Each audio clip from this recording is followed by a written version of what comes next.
to try and diffuse a situation. And that also reminded me a lot of the stuff I saw in Ripley and Ash's relationship. So Ash has obviously got a subplot going on and he's got his own agenda. But I noticed that whenever Ash makes a statement, there's only one person who questions it, and that's Ripley.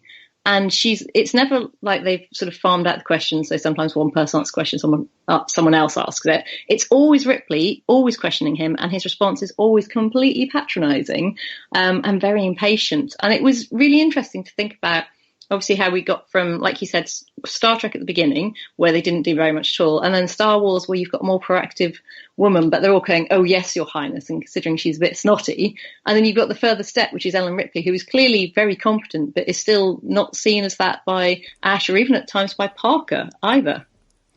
She is generally the voice of reason, though, throughout. At every point, Ripley is, saying, be sensible. And I suppose for all of Leia's faults as well, she is the same. They get stuck in the prison cells. This is a terrible escape plan. You didn't have a way out.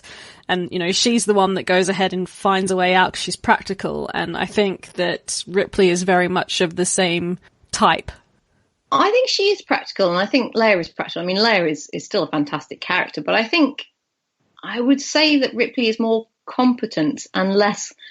She's more of an authority figure. I know that we were discussing Trinities the other week, and we'll be discussing it in future episodes, but you've got Leia as the authoritarian, so she can go around bossing people around, whereas with Ripley, you get that whole bit sort of at the very beginning where she is left on the ship, and Ash and even Lambert, the other woman and the captain all undermine her and say, no, you have to let us on. He's going to die. And she's like, no, I'm in command of the ship.